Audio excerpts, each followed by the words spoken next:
किराएदार बेटा। उठ जा नालायक, सुबह के 8 बजने को है। तुझे एग्जाम नहीं देना क्या? थोड़ी देर और सोने दीजिए ना पापा। तू उठता या फिर मैं तेरे ऊपर पानी फेंकूं? रोज गधों की तरह सोता रहता है, पेपर की कोई टेंशन ही नहीं है। और एक हमारा समय था जब हम पेपर में फेल होने के डर से रात भर पढ़ा करते थे, सो ही नहीं पाते थे। तो क्या आप उसका बदला मुझसे लेंगे? मैं 15 मिनट बाद उठ जाऊंगा, आप प्लीज जाइए, मुझे डिस्टर्ब मत कीजिए।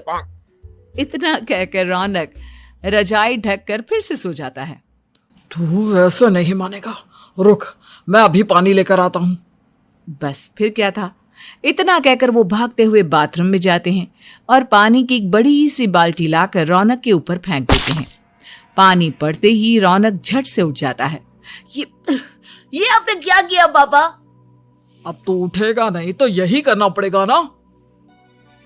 वैसे थैंक्स डैड, आपके कारण ना अब मुझे नहाने की भी जरूरत नहीं पड़ेगी।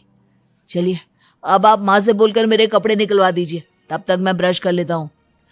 वैसे कल ना आप एक काम और करना, नहलाने के साथ साथ मुझे ब्रश भी करवा देना। ये ब्रश करने में ना मुझे बहुत आलस आता है। रौनक की बातों से अरविंद का मुंह खुला का खुला रह जाता है। वो अपनी पत्नी कमला के पास जाता है और रौनक की हरकतों के बारे में बताता है, जिसे सुन उसकी पत्नी हंसने लगती है। तुम अपने बेटे को समझाने के बजाय हंस रही हो। रौनक बच्चा है, धीरे धीरे सुधर जाएगा, आप क्यों उसके पीछे पड़े रहते हो? अभी नहीं सुधरेगा तो कब सुधरेगा? 10वीं क्लास में है रौनक, वो अब कोई बच्चा नहीं रहा। अरविंद की इतना बोलते ही वहां रौनक भी आ जाता है। क्या डैड, मैंने आपको एक काम दिया था, वो भी नहीं हुआ आपसे। अरे क्या हुआ बेटा? माँ, मैंने डैड से बोला था कि वो आपको बोलकर मेरे स्कूल की यूनिफॉर्म निकाल दे, लेकिन मेरे पीछे पड़ने के अलावा इनसे एक काम ढंग से नहीं होता। देख रही हो कमला, देख रही हो अपने लाडले को? अरे आप चुप रहिए जी। चलो बेटा, मैं तुम्हें कपड़े निकाल कर दे देती हूँ। बस ऐसे ही साल पर साल बीतते जाते हैं, लेकिन रौनक के रवैये में कोई बदलाव नहीं आता। वो पहले से भी ज्यादा आलसी और पूरी तरह अपने माता पिता पर निर्भर हो जाता है। 2 साल बाद पता नहीं कहाँ गायब रहता है पूरे दिन, अब तक तो आ जाना चाहिए था। अरे आप इतनी फिक्र क्यों कर रहे हैं उसकी? दोस्तों के साथ खेल रहा होगा, आ जाएगा अभी। ये कोई टाइम है खेलने का? 10 बजने वाले हैं, इतनी रात में कौन खेलता है? कमला कुछ कहती उससे पहले ही रौनक वहां आ जाता है। मम्मी जल्दी से खाना लगा दो, बहुत भूख लग रही है। तुम्हें तब तक खाना नहीं मिलेगा जब तक तुम बता नहीं देते कि इतनी रात गए कहां से आ रहे हो। ओ प्लीज डैड, अब आप एसी पे प्रद्युमन बनकर मेरे सर पर बंदूक लेकर मत बैठ जाना। अपनी फालतू की बकवास बंद कर और बता कहां से आ रहा है। माँ अब समझाइए ना डैड को। बता देना बेटा, इनको भी तसल्ली हो जाएगी। आप बोल रही हैं तो बता देता हूँ, मैं दोस्तों के साथ मूवी देखने गया था, इसलिए देर हो गई। तो इन सब चीजों में मेरे पैसे उड़ाता है। कभी 1 रुपया कमाने के बारे में सोचा है तूने? जब देखो हवा की तरह पैसे उड़ाता रहता है। माँ अब आप इन्हें चुप करा दीजिए, वरना ना मुझे गुस्सा आ जाएगा। अच्छा क्या कर लेगा? बता ना क्या कर लेगा तू? वैसे बात तो ठीक ही है, मैं कर ही क्या सकता हूँ, पैसे तो फिर भी मैं आपसे ही मांगूंगा ना। चलिए अब ये सब बात छोड़िए और मम्मी मेरे लिए खाना लगा दीजिए। अभी लगा देती हूँ बेटा। मैं बता रहा हूँ कमला, एक दिन ये ऐसे ही बिगड़ जाएगा। उफ़ो, आप क्यों इतना पीछे पड़े रहते हो मेरे बच्चे के? बात की बात में देखेंगे, अभी आप शांति से उसे खाना खाने देंगे? अगले दिन। डैडी मुझे 10,000 रुपए चाहिए। हाँ? अब इतने पैसे क्यों चाहिए तुझे? डैड आप बिना सवाल किए कभी पैसे नहीं दे सकते क्या? जब तक तू बताएगा नहीं तुझे पैसे भी नहीं मिलेंगे। अरे अब आप अपने बेटे को पैसे भी नहीं दे सकते? नालायक, तेरी उम्र के लोग नौकरी करते हैं और एक तू है जो नौकरी करने का नाम ही नहीं लेता कभी। आप लोगों के होते हुए भला मैं नौकरी क्यों करूं? अरे हम कब तक पैसे देंगे तुझे? तुझे भी तो अपने पैरों पर खड़ा होना होगा ना। कौन सा उधार के पैरों पर खड़ा हूं? अपने ही तो पैरों पर खड़ा हूं मैं। इसी तरह रौनक दिन प्रतिदिन लापरवाह होता जाता है। उसकी लापरवाही को देखते हुए अरविंद और कमला अपने बेटे की शादी कराने का फैसला लेते हैं और 1 महीने के अंदर अंदर ही रौनक की शादी मेघा नाम की लड़की से करा देते हैं। शादी के कुछ दिन बाद, रौनक, मुझे एक अच्छी सी साड़ी चाहिए, आप ला दोगे ना? हाँ, क्यों नहीं। कितने तक की आती है साड़ी? यही करीब 5,000 तक की। तुम चिंता मत करो, मैं आज ही डैडी से पैसे मांगकर तुम्हारे लिए साड़ी ले आऊंगा। आप कब तक ऐसे ही अपने पापा से पैसे मांगते रहेंगी? कोई अच्छी सी नौकरी क्यों नहीं कर लेते आप? अरे डैड के होते हुए मुझे नौकरी करने की जरूरत ही क्या है? पर आप ऐसे कब तक उनसे पैसे मांगते रहेंगे? कुछ आपको अपने दम पर भी तो करना होगा ना। अब तुम भी बाकी लोगों की तरह मुझे ज्ञान देना शुरू मत कर देना। साड़ी चाहिए ना तुम्हें, मिल जाएगी बस। इतना कहकर रौनक अपने पिता से पैसे मांगने चला जाता है।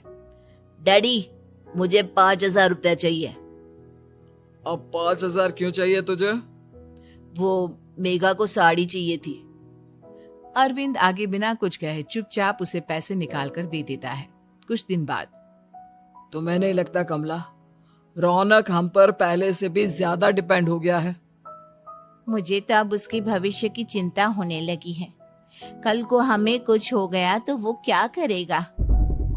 काश तुमने पहले ये सोच लिया होता तो आज हमारा बेटा इतना लापरवाह नहीं होता।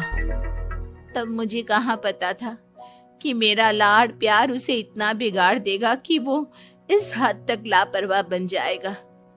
कोई बात नहीं, अभी भी देर नहीं हुई। मुझे पता है उसे कैसे सुधारा जा सकता है। कैसे?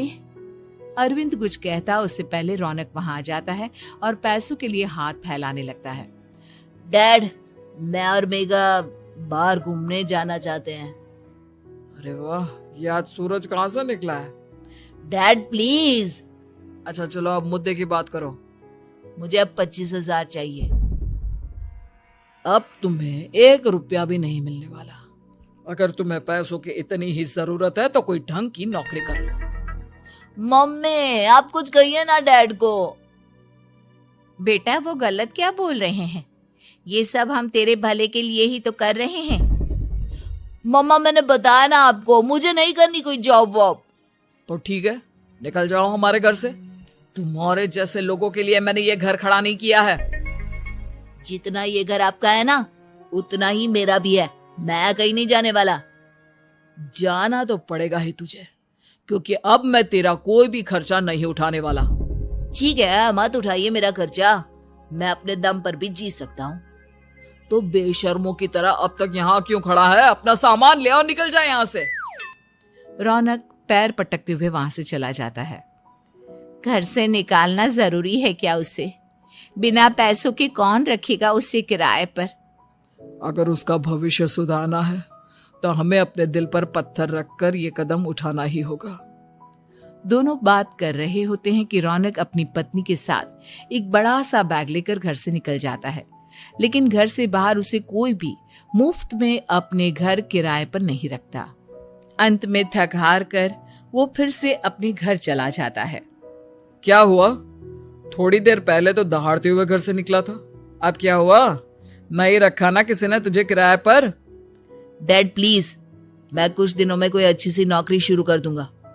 आप तब तक तो हमें रख लीजिए प्लीज। सुबह से रात हो चुकी है लेकिन कोई हमें रखने को राजी नहीं है। अब आप ही बताइए, इतनी रात को मैं मेघा को लेकर कहाँ जाऊंगा? ठीक है ठीक है, बहू की वजह से मैं तुझे घर पर रख रहा हूँ, लेकिन तू इस घर में एक बेटे की नहीं बल्कि एक किराएदार की हैसियत से रहेगा। 3 महीने है तेरे पास।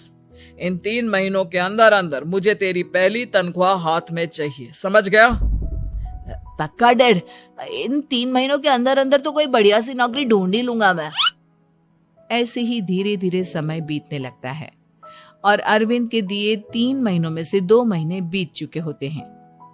पापा जी ने हमें 3 महीने दिए थे, जिसमें से 2 महीने तो बीत चुके हैं। अब ये आखिरी महीना बचा है। अरे तुम चिंता मत करो, आज मेरा ना 2 जगह इंटरव्यू है, दोनों में से कहीं ना कहीं तो जॉब लग ही जाएगी। अच्छा, all the best. Raunak interview के लिए निकल जाता है, जिसके बाद शाम में रौनक घर आता है। कैसा गया इंटरव्यू? आपकी नौकरी लगी या नहीं? अरे पहले सांस तो ले लेने दो अच्छे से। बताइए ना, मुझसे तो जरा भी इंतजार नहीं हो रहा है। वो दरअसल बात यह है कि मेरी नौकरी तो लग चुकी है, लेकिन पैसे बहुत कम है। कितने पैसे हैं? 15,000। इतने में अरविंद और कमला मिठाई का डिब्बा लेकर आ जाते हैं। बधाई हो बेटा। हम जानते थे तेरी जॉब जरूर लगेगी।